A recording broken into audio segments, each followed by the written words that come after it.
What is up, everybody? I am Joseph and welcome back to another video. In today's video, we're going to go over an efficient buy order for melee DPS gear. I'm making this video because I see it quite often where people seem to have one piece of gear instead of another piece of gear when the other one would really give them just in general more DPS and more XP per hour. So while this channel doesn't usually do things related to min-maxing your character, this will help you to have more of a guideline on what to buy with the money you have based on what gear you already have. So let's get started with the buy order. And before we go into anything specific, we need to lay down a few assumptions that we'll be making. This will just make the video go a little bit smoother. So first off, untradables and quest items are assumed that you're able to get them. For example, the Fire Cape or the Helm of Nietiznat. It's assumed that you'll be able to get those because they don't cost physical money, they just cost time to get them. But if you don't have those, I will list some alternatives as well. The second assumption that we'll have to make is that no matter what gear you have, if you are doing Slayer, you are using a Black Mask or a Slayer Helm. But we will show non-Slayer alternatives as well. That just kind of needs to be set as a standard. If you're doing Slayer, you will definitely be using that in the helmet slot. The third assumption we'll be making is that you're looking for melee gear to improve your melee DPS. So we will not be mentioning ranged or mage equipment and what to buy. We're going to focus primarily on melee. The last things to note here is that we will not be focusing on special situations. For example, if you're using prayer gear, this really wouldn't apply. This is for maxing out your DPS.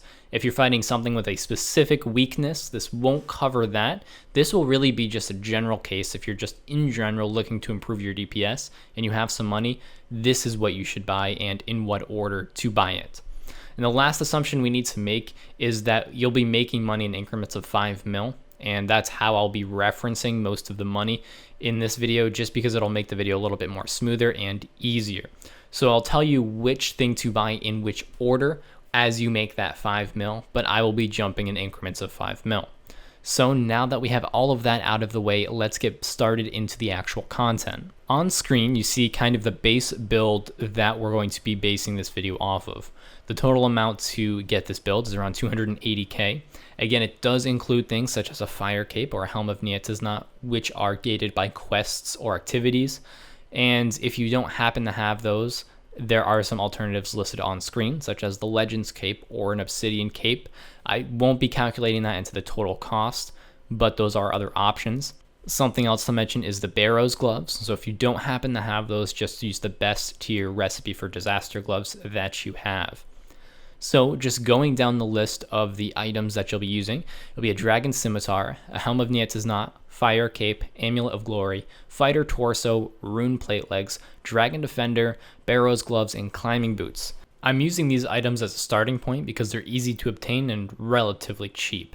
And they give us a good base to go off of to jump into that mid-tier. Now that we have our base build down, let's build on that to get to our mid-tier build. We'll be using that mid-tier as a stepping stone until we get to the best in slot items. The way that the next item will be calculated or suggested is based on a ratio of GP that it costs to the DPS that it increases your overall DPS by. And this DPS will be relative to just an average monster with average defenses. So let's say we get our first 5 mil in the door. What do we want to spend that first 5 mil on in order to get the most bang for our buck? Well, the first and most important thing is an Abyssal Whip. Now, I know it's a little bit on the expensive side. It's 1.7 mil, and that's a good chunk of that 5 mil, but you will be getting quite a bit of DPS. In general, the weapon slot will give you the biggest jump in DPS, so that's a really good place to start with an Abyssal Whip. The next thing you want to look at buying is Dragon Boots. Now, these are only 218k, so they're much cheaper, so you could buy these first, sell them back to get the Abyssal Whip, but that will just make things confusing, so I'm going to stick to a strict order.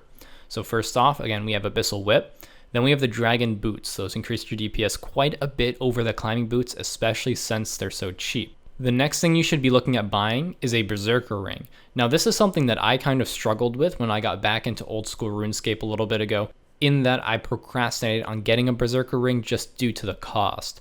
However, the Berserker Ring gives an incredibly substantial boost in DPS over basically no ring. If we're going to be looking at it objectively, there's not really any other ring that will give you general DPS increase. So we're going from no ring to a Berserker ring imbued. And again, the imbued part is one of those items that I'm just assuming you'll be able to get the untradeable part of the Berserker ring.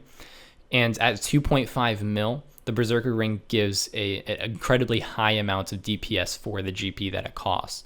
So that'll use up the first chunk of the 5 mil that we get, the first payment we get, so to speak. So the next payment that comes in, we have just a few more items left until we're done with this mid-tier build.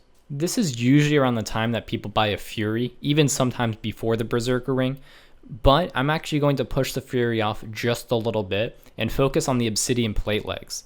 Now the Plate Legs only give a +1 strength, however they're 1/3 the cost of a Fury. And if you're looking at the strict DPS increase of from a Glory to a Fury, it's only +2 strength bonus. So for 2 more mil, you're only getting another strength bonus. So in general, for a GP to DPS ratio, the Obsidian Plate Legs are better to get first on a general scale. There are specific instances where the +1 will not give you a max hit, but a +2 will. But in general, the average DPS over from level, let's say 50 to 99, the Obsidian Plate Legs will give you a higher average DPS. And they are 1/3 of the cost at 1 mil. So that would be my suggestion for the 4th item to buy in this mid-tier build. And then the last item, which you would be able to get with this next chunk of 5 mil that we just obtained, is the Amulet of Fury sitting around 3 mil. Now we are ignoring some defense bonuses, and that's purposeful. Again, we are focusing more on just the pure damage output. So you can adjust this a little bit if you are finding yourself taking a little bit too much damage, but we are focusing again on damage output. So the Amulet of Fury would be the last item to get to round out this mid-tier build. This build in total costs about 7.6 to 8 mil depending on prices, and in total will give you about a 20% DPS increase, assuming there's no additional factors. So that completes our mid-tier build. Now we're going to move on to the end, or the BIS items, and which order to buy those in. So now that we're getting into items that will cost a significantly higher amount of GP, there will be situations where you buy one item first and then sell it back for a better item. And that I will try to mention, but I may not get into that too much as it does just get a little bit confusing. So let's just get right into what you should get first for your BIS gear. So if we're going with our 5 mil increments payouts, if you want to call them that, we're currently sitting at about 2.4 mil left over from our mid-tier items. So if we go ahead and give ourselves 10 mil, which would be 2 more paydays, worth of GP, we're able to buy our first high tier item, and that is the Amulet of Torture, sitting around 11 mil currently.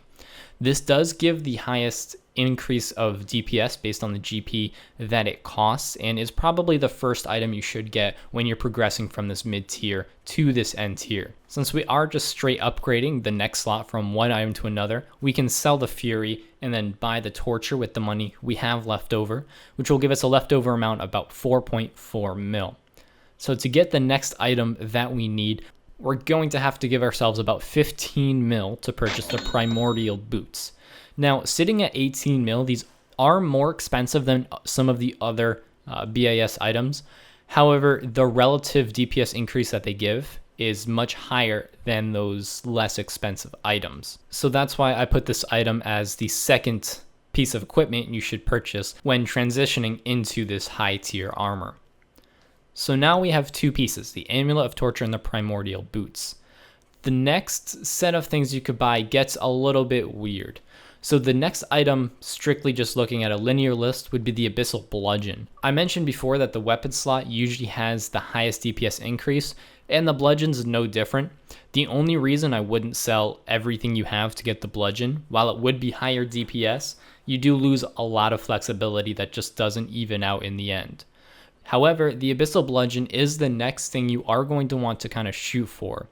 However, in between what you have now and the Bludgeon, you have 2 pieces of Bando's armor, the chestplate and the tassets.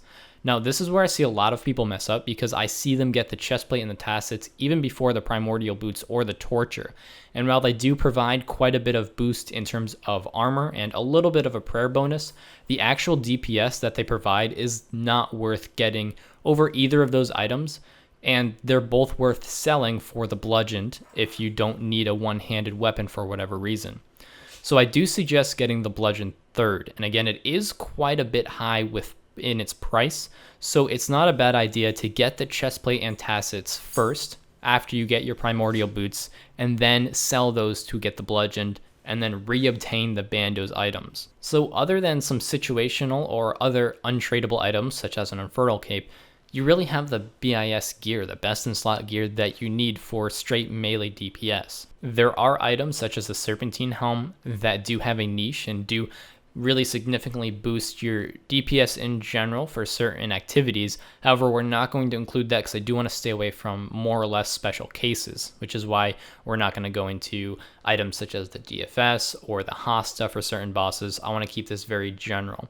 But we are at the end of the video. We've covered everything we need to, and I hope I've done a good job of explaining which items you should purchase in which order for the different tier or wherever you're sitting in terms of gearing your character. There may be some alterations that you need to make, but those are a case-by-case basis. For example, if you do really need more armor compared to DPS, you may need to mix this up a little bit. Or if you really need the prayer bonus, you may not even need this armor at all, and you just go for straight proselyte. But this in general is just kind of a suggestion or guidelines on which items are better to buy, really in which order. So that's really all I was trying to obtain with this video. But other than that, I hope this video was able to help you at least a little bit, and I hope you did enjoy it. But that is all I have for this video, so I will see you next time.